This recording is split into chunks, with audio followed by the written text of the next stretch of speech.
اعوذ باللہ من الشیطان الرجیم بسم اللہ الرحمن الرحیم السلام علیکم ورحمۃ اللہ وبرکاتہ وجاءت سکرات الموت بالحق، اور موت کی بے ہوشی یقیناً طاری ہوگی۔ کل نفس ذائقۃ الموت، ہر نفس کو موت کا مزہ چکھنا ہے۔ پس جو کوئی جہنم کی آگ سے بچا لیا گیا اور جنت میں داخل کر دیا گیا، تحقیق وہ کامیاب ہوا۔ وما الحیات الدنیا الا متاع الغرور، اور دنیا کی زندگی تو دھوکے کی جگہ ہے۔ حضرت علی رضی اللہ تعالیٰ عنہ فرماتے ہیں کہ لوگوں، آج تم سو رہے ہو اور جب موت آئے گی تب تم جاگو گے۔ یعنی یہ سب کچھ سراب ہے، خواب ہے، دھوکہ ہے۔ جو کچھ آج تمہیں دکھائی دے رہا ہے، اصل حقیقت اس کے بعد ہے، اور ہم مسلمان تو مانے بیٹھے ہیں۔ الذین یؤمنون بالغیب، یعنی غیب کو مانے بیٹھے ہیں۔ یہ دو فرشتے، یہ کرامن کاتبین، سائنس نے انہیں پروو نہیں کیا۔ روح کو سائنس نے پروو نہیں کیا، فرشتہ وحی لے کر آیا، سائنس نے پروو نہیں کیا۔ قبر میں کیا ہوگا، یہ سائنس نے پروو نہیں کیا، کیونکہ سائنس کی لیمیٹیشنز ہیں، اور جہاں سائنس کی آبزرویشنز ختم ہوتی ہیں وہاں سے غیب کا معاملہ شروع ہوتا ہے۔ ہمیں کیا لگتا ہے کہ ہمارا مر جانا کیا اینڈ آف ٹائم ہے؟ اس عالم کا ختم ہو جانا کیا اینڈ آف ٹائم ہے؟ بالکل نہیں، اصل میں تو بگننگ آف ٹائم ہے۔ اسی لیے تو حضرت علی رضی اللہ تعالیٰ عنہ نے فرمایا کہ آج تم سو رہے ہو اور جب موت آئے گی تب تم جاگو گے۔ قرآن میں 3 مرتبہ سورہ انبیاء، سورہ آل عمران، سورہ عنکبوت میں اللہ رب العزت کی ذات نے فرمایا ہے، کل نفس ذائقۃ الموت، ہر ذی روح کو موت کا مزہ چکھنا ہے۔ یہ ایسی حقیقت ہے کہ آج تک اس کو کوئی بھی جھٹلا نہیں سکا اور نہ ہی کوئی اس سے بچ سکا ہے۔ قرآن کہتا ہے سورہ نساء میں، تم جہاں کہیں بھی ہوگے موت تمہیں آ لے گی، چاہے تم مضبوط کیے ہوئے قلعوں کے اندر ہی کیوں نہ محفوظ ہو۔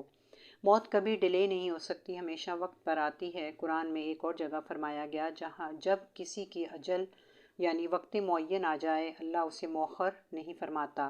تمام انبیاء بھی دنیا سے چلے گئے، تمام اولیاء بھی چلے گئے، اقتدار والا فرعون بھی چلا گیا، دولت کے انبار رکھنے والا قارون بھی چلا گیا، بڑے بڑے سائنسدان بھی چلے گئے، سرجن اور ڈاکٹرز بھی چلے گئے، اور ہر جانے والا ایک دستک دے گیا کہ تم بھی میرے پیچھے پیچھے آؤ گے۔ اور اس پیچھے پیچھے آنے کے لیے 60+ کی کوئی شرط نہیں، یہ کوئی باؤنڈنگ نہیں۔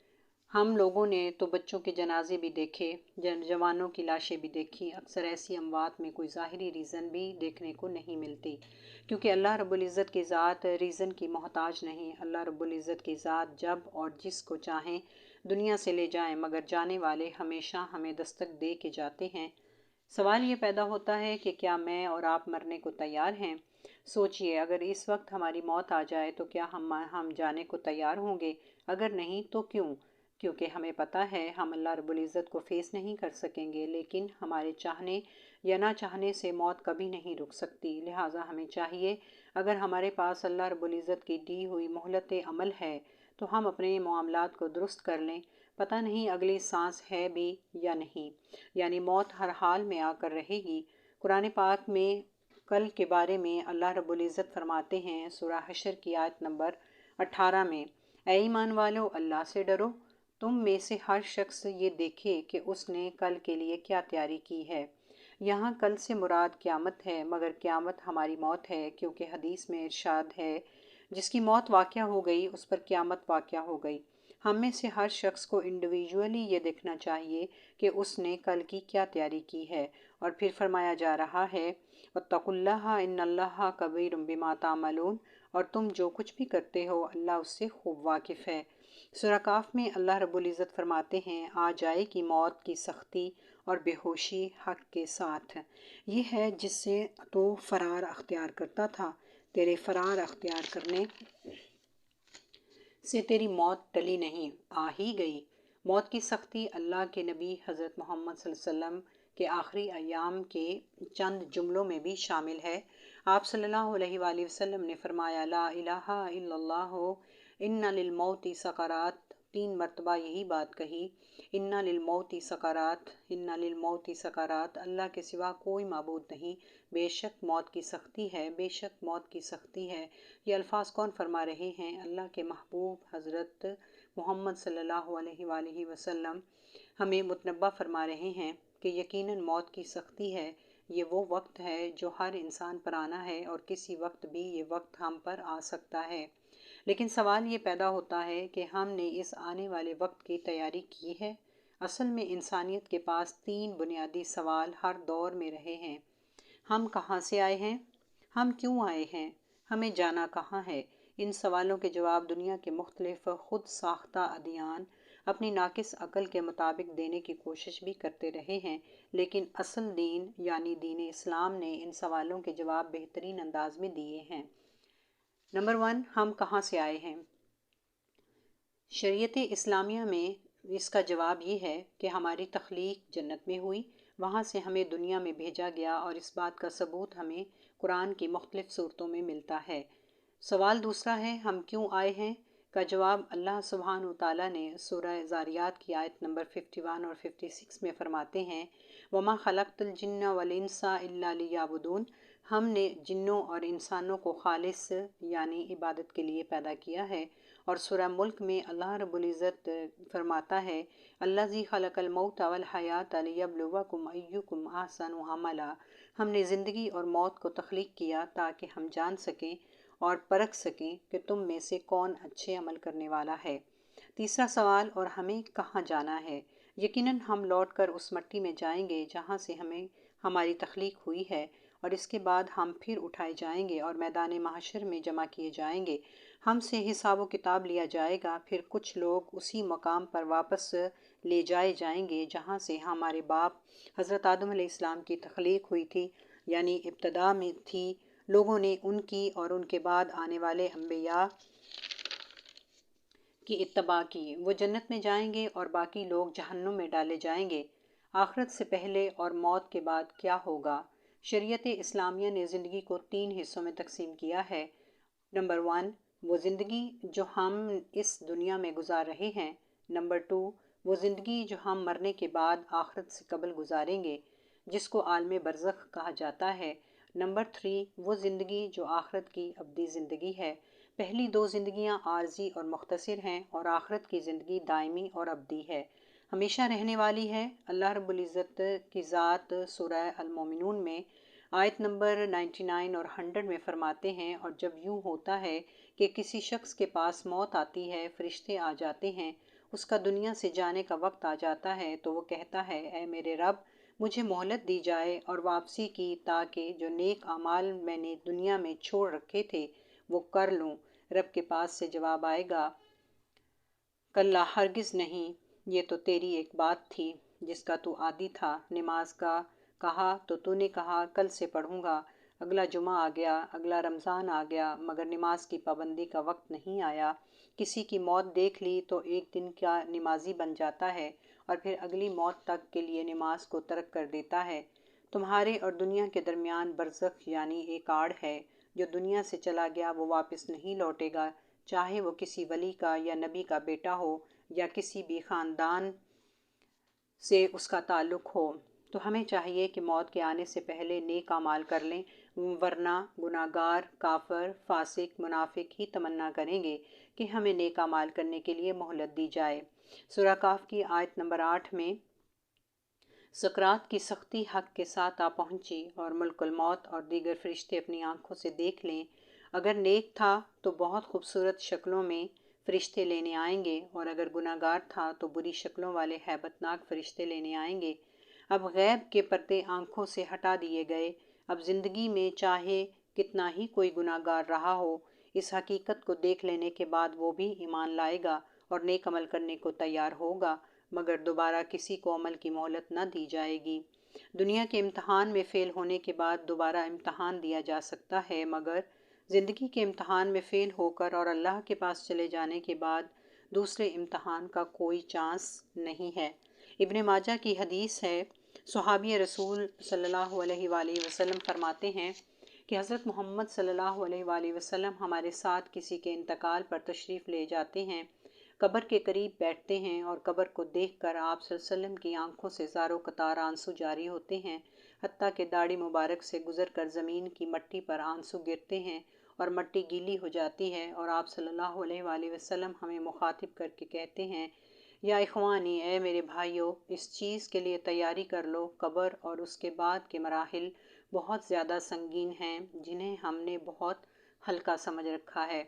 اللہ کے محبوب حضرت محمد صلی اللہ علیہ وآلہ وسلم نے اس شخص کو عقل مند کہا جو موت سے پہلے موت کی تیاری کرے، ورنہ بعد میں کہے گا اے میرے رب مجھے واپس لوٹا دے۔ ہمارے دیکھنے میں تو قبر ایک گڑھا ہے، دراصل اس کی ہولناکیاں مرنے والا ہی جان سکتا ہے۔ نبی کریم صلی اللہ علیہ وآلہ وسلم نے پہلے قبروں کی زیارت سے منع فرمایا تھا، مگر بعد میں فرمایا عبرت حاصل کرنے کے لیے قبرستان جایا کرو۔ موت سب کو آنی ہے، اس پر پوری دنیا متفق ہے۔ انسان چلتا پھرتا تھا اور اچانک مر گیا۔ اس کا جسم تو موجود ہے، مگر آخر وہ کیا چیز تھی جو اس کے جسم سے نکل گئی؟ آخر موت ہے کیا؟ لوگ زبانوں سے کہتے ہیں ہم موت سے نہیں ڈرتے۔ ہاں، جو لوگ پاگل ہوتے ہیں وہ کسی سے نہیں ڈرتے ہیں۔ موت تو وہ چیز ہے جس پر اللہ کے محبوب نبی کریم صلی اللہ علیہ وآلہ وسلم روتے تھے۔ صحابہ کی آنکھوں سے زاروں قطار آنسو نکلتے تھے، کیونکہ وہ ڈرتے تھے موت کی ہولناکیوں سے، اور ڈرتے تھے کہ موت کے بعد اعمال کا سلسلہ بند ہو جاتا ہے۔ اپنی ساری زندگیاں اسلام پر قربان کر دیں، اور پھر کہہ رہے ہیں اللہ کے سامنے پیش ہونے کا ڈر ہے، کیونکہ ہمارے پاس اعمال نہیں ہیں۔ ان کے پاس اعمال تھے اور انہیں لگتا تھا کہ ان کے پاس کچھ نہیں ہے، اور وہ ڈرتے تھے اللہ سے، اور ہمارے پاس حقیقت میں اعمال نہیں ہیں، اور ہم سمجھتے ہیں کہ ہم بہت نیک ہیں، اور ہمیں اللہ کے سامنے پیش ہونے کا نہ تو احساس ہے اور نہ ہی ڈر ہے۔ موت دراصل ایک نئی زندگی کا دروازہ کھولتی ہے۔ یقیناً موت کی سختیاں ہیں۔ اللہ رب العزت نے قرآن مجید میں سورہ آل عمران آیت نمبر 185 میں فرمایا ہے کل نفس ذائقۃ الموت، ہر نفس کو موت کا مزہ چکھنا ہے۔ سورہ قصص کی آیت نمبر 88 میں اللہ تعالیٰ فرماتے ہیں تمام چیزیں فنا ہوں گی سوائے تیرے رب کی ذات کے۔ جو شخص مر جاتا ہے یقیناً وہ ہمیں زندہ ہو کر تو نہیں بتا سکتا، مگر اللہ کے نبی صلی اللہ علیہ وآلہ وسلم کی احادیث، صحابہ کے اقوال اور قرآن کی آیات ہمیں بتاتی ہیں کہ موت کیا ہے۔ اللہ نے سورہ قیامہ میں موت کی سختیوں کے بارے میں بتایا آیت نمبر 34 اور 35 میں، اور کتنے ہی چہرے اس دن اداس اور لٹکے ہوئے ہوں گے، اور وہ سمجھ گئے ہوں گے ان کے ساتھ کمر توڑ معاملہ کیا جائے گا۔ جب جان حلق تک پہنچ جائے گی اور کہا جائے گا لاؤ کوئی جھاڑ پھونک کرنے والا، لاؤ کوئی ڈاکٹر، کوئی طبیب جو اسے زندہ کر دے، آدمی جان لے گا اس کے جانے کا وقت آ چکا ہے۔ اور جب ایڑیوں سے ایڑیاں مل جائیں گی، اللہ فرماتا ہے آج تیرے پروردگار کی طرف چلنے کا وقت آ گیا ہے، نہ تو نے دین کی تصدیق کی، نہ نماز قائم کی، اور نہ تو نے انکار کیا، منہ پھیر کر چلا گیا۔ حضرت عمر بن عاص جو فاتح مصر کہلاتے ہیں، انہوں نے فرمایا مجھے تعجب ہوتا ہے ان لوگوں پر جن پر موت کا وقت آ جاتا ہے مگر وہ اپنی کیفیت نہیں بتاتے، اور جب ان کی موت کا وقت آیا تو عبداللہ بن عباس رضی اللہ تعالیٰ عنہ کے پاس آئے، اور فرمایا اے عمر بن العاص تم کیا کہتے تھے کہ تعجب ہے ان لوگوں پر کہ جو موت کے قریب ہوتے ہیں مگر موت کی کیفیت کے متعلق بتاتے نہیں ہیں۔ عمر بن العاص رضی اللہ تعالیٰ عنہ نے فرمایا ہاں میں بتاتا ہوں، یہ میرے ساتھ کیا ہو رہا ہے۔ فرمایا یوں لگتا ہے آسمان زمین پر گر پڑا ہے اور میں دونوں کے درمیان پسا جا رہا ہوں، اور یوں لگتا ہے کہ میری پیٹھ پر کھجور کے کانٹے بھر دیے گئے ہوں، اور میں ایسی تکلیف محسوس کرتا ہوں کہ مجھے لگتا ہے جیسے میری گردن پر کسی نے پہاڑ جتنا بوجھ رکھ دیا ہو اور میری سانس سوئی کے ناکے میں سے آ جا رہی ہو۔ یہ تذکرہ ہے یہ ایک صحابی رسول صلی اللہ علیہ وآلہ وسلم کا کہ دنیا اور آخرت کی سب سے ہولناک چیز موت ہے۔ اس کی تکلیف اس کی تکلیف پہاڑوں کے چیر دینے سے کہیں زیادہ ہے، کینچیوں کے کاٹ دینے سے کہیں زیادہ ہے، اذیت ناک ہے، ہانڈیوں میں ابال دینے سے زیادہ تکلیف دہ ہے۔ اگر مردہ اٹھ کر اپنی تکلیف بتا دے تو تم ساری زندگی کے لیے ہنسنا بھول جاؤ۔ ہم نے اس موت کو بہت آسان سمجھ رکھا ہے۔ موت کا وقت ہر ایک کے تعاقب میں ہے۔ کچھ کہتے ہیں موت کا کیا بھروسہ، موت تو آنی ہی ہے۔ اصل میں زندگی کا کوئی بھروسہ نہیں۔ اللہ کے نبی صلی اللہ علیہ وآلہ وسلم کی موت کی حالت بخاری کی روایت کے مطابق حضرت عائشہ رضی اللہ تعالیٰ عنہا فرماتی ہیں آپ صلی اللہ علیہ وآلہ وسلم جس مرض میں مبتلا ہوئے اور اسی مرض میں دنیا سے رخصت ہوئے، آپ صلی اللہ علیہ وآلہ وسلم کو اتنی تکلیف تھی کہ کبھی وضو کرتے، کبھی سر پر پانی ڈالتے، کبھی چہرے پر پانی ڈالتے، کبھی داڑھی کو پانی سے تر کرتے، اتنی بے چینی اور اتنا اضطراب کہ کبھی چادر کو سر پر ڈال لیتے، کبھی اتار دیتے، کبھی نماز کے لیے کھڑے ہوتے، پھر فرماتے سبحان اللہ، لا الہ الا اللہ، ان للموت السکرات۔ اگر حضرت محمد صلی اللہ علیہ وآلہ وسلم کی یہ کیفیت ہے تو ہمارا کیا حال ہوگا؟ حضرت عائشہ رضی اللہ تعالیٰ عنہ فرماتی ہیں کہ محمد صلی اللہ علیہ وآلہ وسلم پر موت کی سختی دیکھنے کے بعد مجھے کبھی کسی کی موت کی ویسے تکلیف نہیں ہوئی۔ جس طرح شریعت کو چھوڑا ہوا ہے اور دنیا کو تھام رکھا ہے، اس کو تو دیکھ کر لگتا ہے جیسے ہمیں مرنا ہی نہیں ہے۔ آپ صلی اللہ علیہ وآلہ وسلم نے فرمایا، میں قبر سے زیادہ ہولناکی والی اور گھبراہٹ والی جگہ نہیں دیکھی۔ قبر اندھیری جگہ ہے اور ہر شخص اپنی قبر میں تنہا ہے۔ قبر کے اندر ایک فرشتہ کچلنے کے لیے گرز لیے کھڑا ہے، تو کوئی سوال و جواب کرتا ہے، کوئی اٹھا کر بٹھاتا ہے۔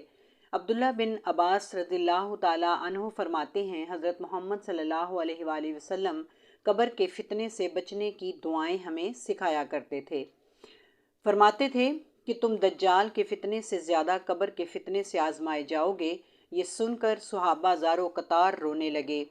حضرت عثمان بن عفان رضی اللہ تعالیٰ عنہ جب بھی کبھی قبروں سے گزر ہوتا یا قبر کا تذکرہ ہوتا تو بیٹھ کر روتے، داڑھی مبارک آنسوؤں سے تر ہو جاتی اور زارو قطار رو کر فرماتے، یہ وہ منزل ہے، یہ وہ گھاٹی ہے، یہ وہ خطہ ہے جو اس میں کامیاب ہو گیا، آگے ساری منزلوں میں کامیاب ہوگا، اور جو اس سے ناکام ہوا وہ آگے تمام منزلوں میں ناکام ہوگا، کیونکہ قبر جنت کے باغوں میں سے ایک باغ ہے یا جہنم کے گڑھوں میں سے ایک گڑھا ہے۔ بہقی کی روایت ہے کہ عمر بن خطاب رضی اللہ تعالیٰ عنہ قبر کو یاد کرتے اور اتنا روتے کہ آپ کے چہرے پر آنسوؤں کی وجہ سے 2 کالے نشان پڑ گئے تھے۔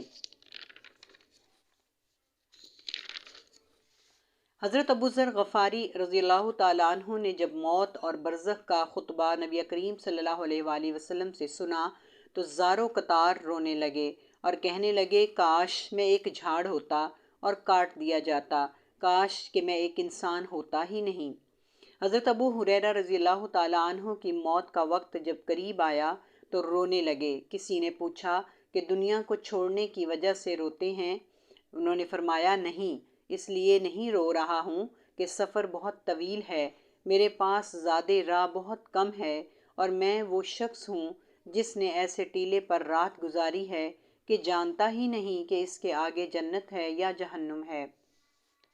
ہمارے صحابہ، تابعین، تبع تابعین، صالحین سب موت سے بے حد ڈرا کرتے تھے اور دعائیں کیا کرتے تھے۔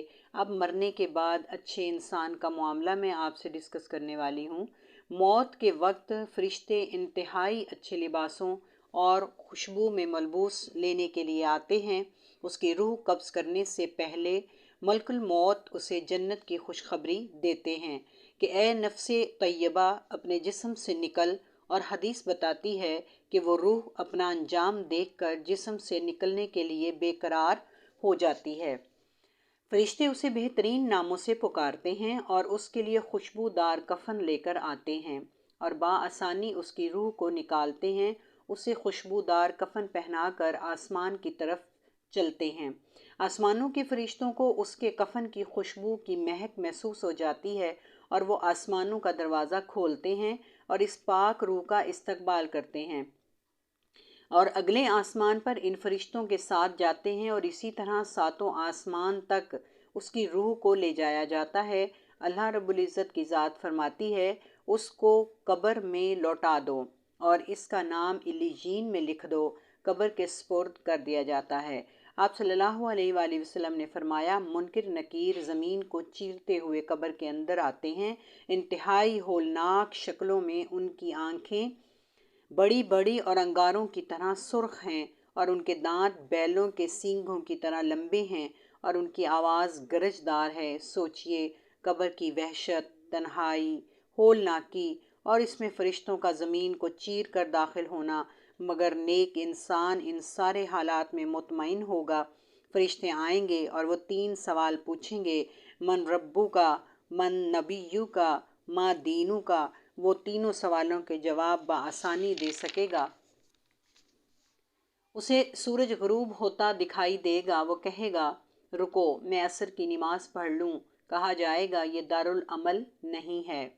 یہ تمام سوالوں کے جواب دے دے گا، پھر قبر میں کھڑکی کھول کر جہنم دکھائی جائے گی کہ اللہ نے تجھے اس سے بچا لیا ہے، اور پھر ایک کھڑکی کھول کر اسے جنت میں اس کا مقام دکھایا جائے گا، اور یہ کہے گا اللہ قیامت جلدی قائم کر تاکہ میں اپنا مقام پا لوں۔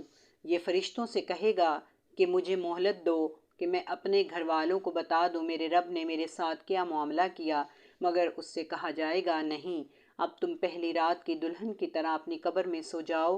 اور جب وہ لیٹ جائے گا تو انتہائی خوبصورت شخص اس کے پاس آئے گا، اس سے پوچھے گا تو کون ہے؟ وہ کہے گا میں تیرے نیک اعمال ہوں۔ یہ قبر میں اس کا ساتھی ہوگا۔ اللہم جعلنا منہم۔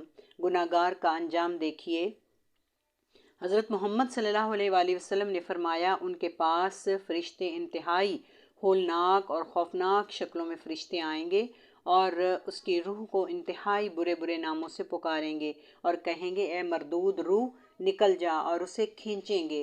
اللہ رب العزت قرآن میں سورہ نازیات کی آیت نمبر 1 میں فرماتے ہیں قسم ہے ان فرشتوں کی جو انسانوں کے جسموں میں ڈوب کر ان کی روحیں نکالتے ہیں۔ یہ فرشتے جب بدبودار لباس اس روح کے لیے لے کر آئیں تو یہ روحیں جسموں میں چھپیں گی۔ فرشتے غوطے لگا لگا کر اس کی روح کو نکالیں گے۔ یہ روح تڑپ تڑپ کر باہر آئے گی کیونکہ اس کو جہنم کی وعید سنا دی جائے گی، اور یہ روح راہ فرار تلاش کرے گی، اور یہ جب اس روح کو آسمان پر لے جایا جائے گا تو آسمان کے فرشتے کہیں گے اس کے لیے آسمان کا کوئی دروازہ نہیں کھولا جائے گا، اور اس کو پہلے آسمان سے زمین پر پھینک دیا جائے گا اور وہ بدروح اپنی قبر میں آ گرے گی۔ منکر نکیر اسی ہولناکی کے ساتھ اس کی قبر میں آئیں گے اور 3 سوال پوچھیں گے۔ کافر کہے گا میں نہیں جانتا میرا رب کون ہے، میرا نبی کون ہے، میرا دین کیا ہے۔ منافق کہے گا ہاں مجھے لوگ کہا کرتے تھے کہ تیرا رب فلاں ہے، ہاں میں نے لوگوں سے سنا تھا کہ میرا نبی فلاں ہے، ہاں میں نے لوگوں کو کہتے سنا تھا میرا دین فلاں ہے۔ تمام سوالوں کے بعد اسے آگ کے بستر پر لٹا دیا جائے گا۔ بدترین شکل میں ایک شخص کو لایا جائے گا اور پتہ لگے گا کہ یہ اس کے اعمال ہیں۔ آپ صلی اللہ علیہ وآلہ وسلم نے فرمایا انسان کے 3 ساتھی ہیں، مال، اولاد اور رشتہ دار، اور اعمال۔ قبر کے سوالوں کے جواب وہی دے سکے گا جس نے زندگی میں اللہ کو مان کر اللہ کی مانی ہوگی، حضرت محمد صلی اللہ علیہ وآلہ وسلم کو نبی مان کر ان کی اطاعت کی ہوگی، دین کو دین اسلام مان کر اس پر چلنے کی کوشش کی ہوگی، اور انسان انہی حالات میں اللہ کے پاس جاتا ہے جن حالات میں وہ زندہ رہتا ہے۔ ایک صحابی نے حضرت محمد صلی اللہ علیہ وآلہ وسلم سے پوچھا کہ ہم تو قبر میں مٹی کے بت بن جائیں گے، فرشتہ گرز لے کر ہمارے سروں پر کھڑا ہوگا تو ہم جواب کیسے دے پائیں گے؟ آپ صلی اللہ علیہ وآلہ وسلم نے فرمایا کلمہ طیبہ کی برکت سے اس کے قدم جم جائیں گے دنیا اور آخرت میں۔ اللہ رب العزت نے سورہ ابراہیم میں فرمایا اللہ ایمان والو اس دنیا اور آخرت میں کلمہ توحید کی وجہ سے ثابت قدم رکھے گا، مگر کلمے کے تقاضوں پر عمل کرنا ہوگا۔ جب ایک اچھا انسان منکر نکیر کے سوالوں کے صحیح صحیح جواب دے گا تو فرشتے اس سے پوچھیں گے تجھے یہ کیسے معلوم ہوا؟ وہ کہے گا اللہ کے قرآن کو پڑھتا تھا، اس پر ایمان لایا تھا اور اس کی تصدیق بھی کی تھی۔ برے انسان سے جب فرشتے پوچھیں گے تو جواب کیوں نہ دے پایا؟ کہے گا نہ تو نے قرآن پڑھا، نہ تو نے جانا، نہ تو نے کبھی قرآن کی تصدیق کی۔ پھر حضرت محمد صلی اللہ علیہ وسلم نے فرمایا ایک فرشتہ ہوگا جو لوہے کی سلاخ لیے ہوئے ہوگا اور گونگا اور بہرا ہوگا، جو کہ مردے کے سر کے قریب کھڑا ہوگا، اور وہ لوہے کی سلاخ اٹھائے گا اور زور سے اس کے سر پر دے مارے گا، جس سے جن و انس کے علاوہ کائنات کی ہر چیز اس کی چیخ سنے گی اور اس کا سر ریزہ ریزہ ہو جائے گا۔ پھر دوبارہ سر جوڑ دیا جائے گا۔ آپ صلی اللہ علیہ وآلہ وسلم نے فرمایا کہ تم جانتے ہو وہ سلاخ یا گرز کیسی ہے؟ صحابہ نے کہا ہم نہیں جانتے۔ آپ صلی اللہ علیہ وآلہ وسلم نے فرمایا اگر وہ گرز دنیا کے کسی پہاڑ پر مار دیا جائے تو وہ ریزہ ریزہ ہو جائے اور دنیا کے تمام جن و انس اس گرز کو ہلانا چاہیں تو اس کے بھاری پن کی وجہ سے ہلا نہیں پائیں گے۔ ابو داؤد کی روایت ہے ایک فرشتہ 2 ہتھوڑے لیے ہوئے کھڑا ہوگا اور پوچھے گا تجھے ان سوالوں کے جواب کیوں نہ معلوم ہوئے؟ کہیں گے میں نے قرآن نہیں پڑھا تھا۔ فرشتہ کہے گا نہ تو نے جانا نہ تو نے کوشش کی۔ آپ صلی اللہ علیہ وآلہ وسلم نے فرمایا فرشتہ اس کی کنپٹیوں پر اس زور سے ہتھوڑا مارے گا کہ اس کا بھیجا نکل کر باہر گر پڑے گا۔